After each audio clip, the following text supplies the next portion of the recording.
मैंने जो अब तक मोहम्मद का एनालिसिस किया है उस हिसाब से मोहम्मद में स्किज़ोफ्रेनिया के लक्षण भी दिखाई पड़ते हैं और पैरानॉइड पर्सनालिटी डिसऑर्डर के लक्षण भी दिखाई पड़ते हैं। स्किज़ोफ्रेनिया से ग्रसित होने वाले व्यक्ति को उसके भ्रम, उसके डिल्यूजन्स जायज़ मालूम पड़ते हैं। तो मोहम्मद में हमें वो दिखता है जैसे कि चांद के टुकड़े हो रहे हों, तो वो एक विजुअल हेलुसिनेशन है, शैतान या जिन्न से लड़ाई, है ना। तो मोहम्मद अगर ऐसा एक्ट कर रहा है तो ये एक उसका एक भ्रम है, ये स्किज़ोफ्रेनिया का लक्षण है। आयतें सुनाई दे रही है ना, ऐसा लग रहा है कि कोई खुदा मोहम्मद को आयतें दे रहा है, तो ये भी एक स्किज़ोफ्रेनिया का लक्षण है। और क्या क्या है, ठीक है। तो इस टाइप से मोहम्मद के स्किज़ोफ्रेनिया से ग्रसित होने के लक्षण दिखते हैं। हाँ, काले कुत्ते में शैतान दिखना मोहम्मद को, ठीक है, ये भी एक स्किज़ोफ्रेनिया का लक्षण है। तो इस टाइप से मोहम्मद को स्किज़ोफ्रेनिया के और हाँ, मोहम्मद के बचपन में एक वाक़या हुआ था जिसमें उसे ऐसा प्रतीत हुआ था कि उसका दिल निकाल लिया गया और साफ़ किया गया है ना। ये एक ऑर्गन रिमूवल डिल्यूजन है, तो ये भी स्किज़ोफ्रेनिया से ग्रसित होने को दर्शाता है। मोहम्मद की जन्नती यात्रा मिराज, वो भी स्किज़ोफ्रेनिया, वो एक भ्रामक यात्रा थी, ठीक है। तो वो भी, ये सारे लक्षण स्किज़ोफ्रेनिया से ग्रसित होने को दर्शाते हैं।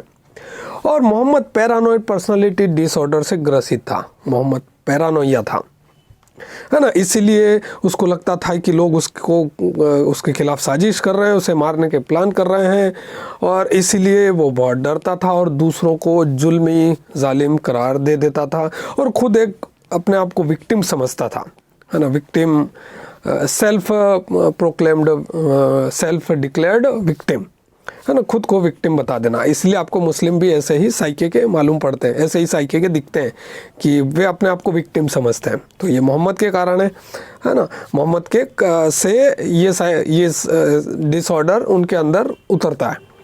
तो मोहम्मद बेसिकली एक पैरानॉइड स्किज़ोफ्रेनिक व्यक्ति था, और आज मैं आपको एक पैरानॉइड स्किज़ोफ्रेनिक व्यक्ति दिखाने वाला हूँ। उसका इंटरव्यू आप देखें। ये इंटरव्यू इंग्लिश में है, तो इंग्लिश वालों को समझ में आ जाएगा। और मैं रिक्वेस्ट करता हूँ लोगों से कि कोई इस इंटरव्यू को हिंदी में ट्रांसलेट करे, या सबटाइटल हिंदी में कर दे, है ना, या हिंदी में ही ट्रांसलेट कर दे पूरा। तो ये लोगों के लिए एक बड़ी सहायता होगी, सभी के लिए, ताकि सभी लोगों को ये समझने में मदद मिलेगी कि मोहम्मद वाकई में कैसा होता होगा।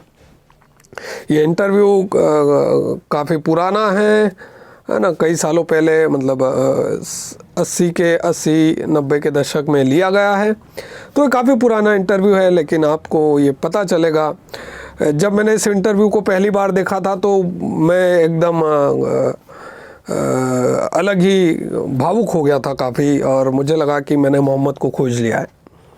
तो ये एक यूरेका टाइप का मोमेंट होगा आप सभी के लिए भी, अगर आप इस इंटरव्यू को पहली बार देखेंगे तो, है ना।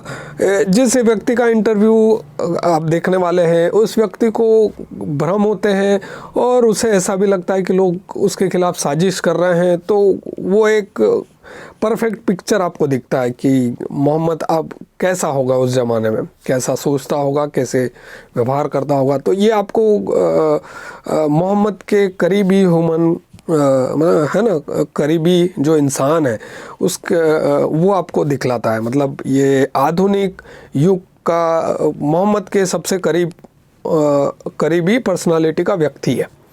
तो ये इंटरव्यू की लिंक मैं आपको दे रहा हूँ, आप इस लिंक को देखें।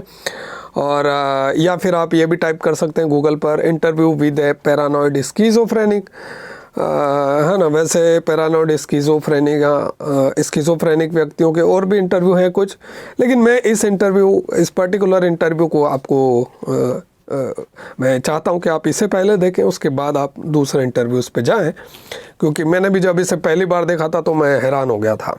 और आप, हाँ, इस इंटरव्यू को देखने के बाद हो सकता है आपको मोहम्मद के प्रति आप दया भाव से भर जाएं, मोहम्मद पर आपको तरस आए, या फिर आप मोहम्मद के प्रति प्रेम भी जागृत कर लें, ये भी हो सकता है, ये भावनाएं आपके अंदर आ सकती है।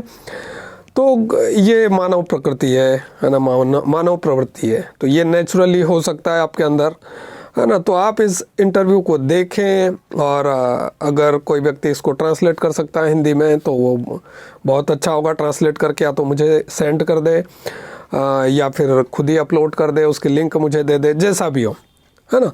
तो इस इंटरव्यू को आप देखें और आप ये समझें कि मोहम्मद कैसा होगा उस ज़माने में। मिलते हैं अगले वीडियो में, बाय।